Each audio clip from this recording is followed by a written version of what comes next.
Hello everyone. तो आज 22 अप्रैल है और आज के जो करंट अफेयर आधारित जो एमसीक्यू हैं और मुख्य परीक्षा संबंधी जो प्रश्न उसकी चर्चा करेंगे।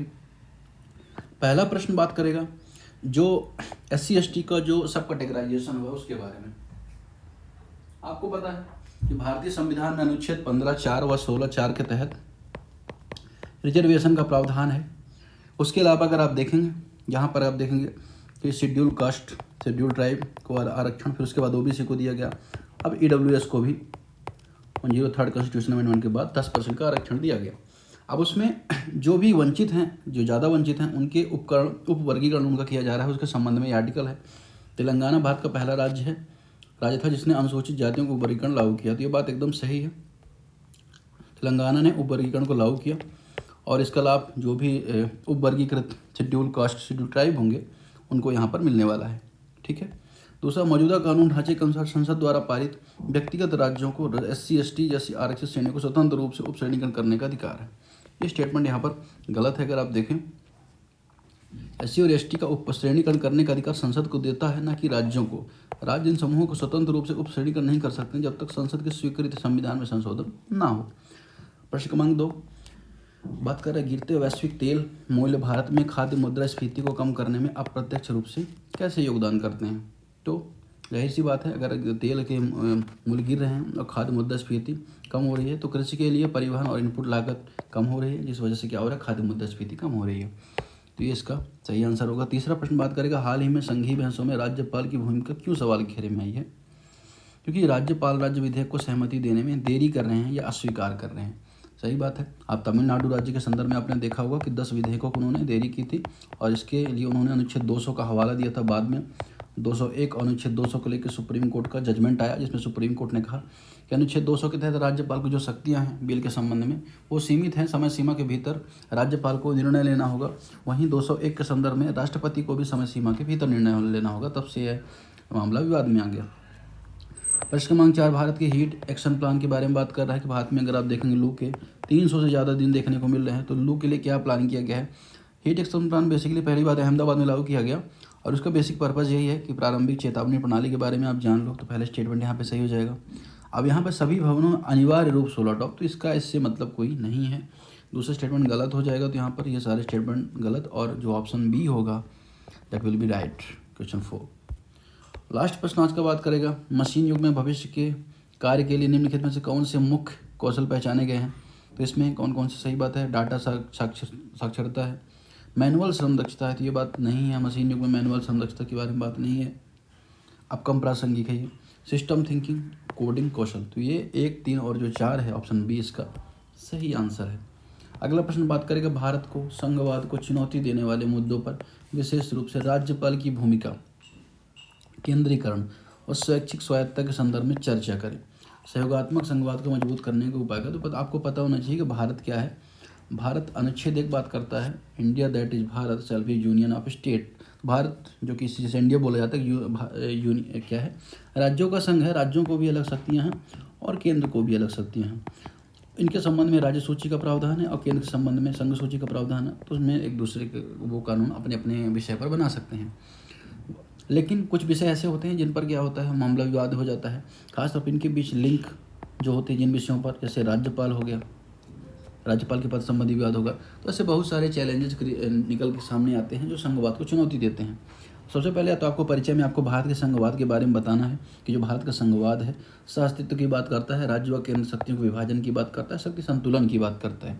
लेकिन यह भी बताना है कि हाल ही में विशेष रूप से दक्षिणी भारतीय राज्यों में चिंता उत्पन्न हो रही है। अब कौन कौन से मुद्दे आपको यहाँ पे रेखांकित करने हैं। पहला, एक तो राज्यपाल की जो शक्ति है उसके संबंध में, तो राज्यपाल की शक्ति संबंध में विधेयक संबंधी मुद्दा है ही, साथ ही साथ राष्ट्रपति शासन संबंधी मुद्दा है। इसके अलावा जो सरकार को बहुमत साबित करने संबंधी कई बार मुद्दा हुआ, तो ये सारा यहाँ पे देखने को मिलता है। फिर राज्यपाल की भूमिका शैक्षिक स्वायत्तता का क्षरण अगर आप देखें, शिक्षा संबंध में जो राज्य सूची का विषय है, तो केंद्र सरकार का जो नेशनल एजुकेशन पॉलिसी है उसके द्वारा अगर माने, दक्षिण राज्यों के माने, तो हिंदी भाषा को ज़्यादा प्राथमिकता दी जा रही है, जिससे केंद्र राज्य के बीच में शक्ति संघर्ष देखने को मिल रहा है। फिर अगर आप देखें, अब ये तो संघर्ष हो गए, वित्तीय केंद्रीकरण होकर आप देखेंगे कि जो अभी हाल में डाटा आया कि 2.1 लाख करोड़ का जो रेवेन्यू है तमिलनाडु राज्य देता है, बदले में वित्त आयोग सिर्फ 47,000 करोड़ रुपए का ही उसे वो वापस मिलते हैं उनको डोनेशन के रूप में या तो उनको उनके हिस्से के रूप में। तो ये तो चैलेंजेज हो गए वित्तीय स्तर पर, प्रशासनिक स्तर पर, है ना। अब सहयोगात्मक संघवाद को मजबूत करने के क्या उपाय होने चाहिए? सहयोगात्मक संघवाद को, तो कोऑपरेटिव फेडरलिज्म को सबसे पहले तो राज्यपाल की जो भूमिका उसमें सुधार होना चाहिए। उसमें आप शामिल कर सकते हैं सरकारी या आयोग की जो सिफारिशें हैं या पूंछी आयोग की सिफारिशें हैं उनको लागू किया जाना चाहिए। साथ ही साथ वित्तीय संघवाद होना चाहिए, जैसे जीएसटी काउंसिल जैसी जो परिषद, जीएसटी काउंसिल जहाँ राज्यों का ही प्रतिनिधित्व है और राज्य मिलकर अगर आप देखें 3/4 वोट का निर्धारण करते हैं, तो जीएसटी काउंसिल जैसे वित्तीय संघवाद की व्यवस्था होनी चाहिए। साथ ही साथ अगर आप देखें तो कुछ विषय ऐसे जो पूरी तरह से राज्य को हस्तांतरित किए जाने चाहिए, जैसे शिक्षा है, सार्वजनिक स्वास्थ्य, कृषि है। इन्हीं पर सबसे ज़्यादा विवाद देखने को मिला था। फिर जो अंतर्राज्यीय परिषद हैं, ऐसी संस्थाएं हैं जो दोनों के बीच में एक पुल का काम करती हैं, राष्ट्रीय विकास परिषद है, इनको बेहतरी दी जानी चाहिए।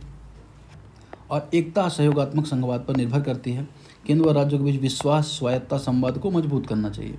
पहला प्रश्न बात कर रहा है। दूसरा प्रश्न बात कर रहा है यहाँ पर भारत में बढ़ती गंभीर हीट वेव्स के कारण परिणाम, उनके प्रभाव को कम करने के लिए बहुआयामी रणनीति पर चर्चा करें। भारत में अगर आप देखें 2023 में 320 से अधिक हीट वेव्स डेज रिकॉर्ड किए गए, जो सबसे ज़्यादा रहा पिछले डिकेड्स में 10 साल में, जिससे गंभीर स्वास्थ्य, आर्थिक, पर्यावरणीय जोखिम देखने को मिलते हैं। सबसे पहले आपको कारण बता देना है कि हीट वेव्स के कौन कौन से कारण। अगर आप देखें जलवायु परिवर्तन हो रहा है, जिससे वैश्विक तापमान बढ़ रहा है, तो जो गर्मी के दिन हैं उनकी संख्या बढ़ती जा रही है। फिर अर्बन हीट डोम एक तरह से दिखाई देता है शहरों में। अगर आप देखें कंक्रीट इंफ्रास्ट्रक्चर के कारण हीट डोम की तरह शहर बन जाते हैं, उच्च तापमान वहाँ पे रहता है। फिर निर्वनीकरण भी हो रहा है, वनों की जो भूमि का जो उपयोग है उसमें और जो उसका पैटर्न है उसमें परिवर्तन हो रहा है।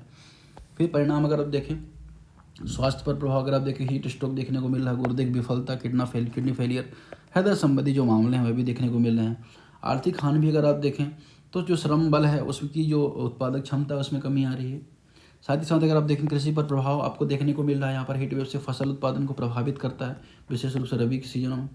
अब इनको कम करने की क्या रणनीति होने चाहिए, इस पर चर्चा करनी जानी चाहिए। जैसे आपने सुना होगा प्रारंभिक चेतावनी प्रणाली शीतलन केंद्र की स्थापना की जाए। साथ ही जल योजन, गर्मी से बचाव के बारे में सार्वजनिक जागरूकता फैलाने की आवश्यकता है। दीर्घकालिक उपाय हो जैसे वनीकरण को बढ़ावा दिया जाना चाहिए, पर्यावरण को लगाना, पेड़ों को लगाना, पेड़ पौधों को लगाना घरों के आसपास खास तौर पर, ठीक है।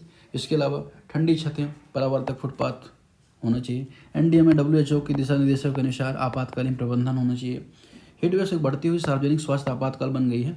एक समन्वित दृष्टिकोण जो जलवायु सहनशीलता, शहरी योजना, स्वास्थ्य तैयारी को जोड़ता है, जीवन व आजीविका की रक्षा के लिए महत्वपूर्ण है। तो ये रहा आज का प्रश्न और उत्तर की श्रृंखला, जहाँ पर हमने मुख्य परीक्षा व प्रारंभिक परीक्षा प्रश्नों को देखा। आप इसमें आंसर राइटिंग कर सकते हैं और इस वीडियो की जो PDF है वो आप प्राप्त करने के लिए टेलीग्राम चैनल ज्वाइन कर सकते हैं और घटना सूत्र को सब्सक्राइब कर सकते हैं। फिलहाल आज के लिए इतना ही।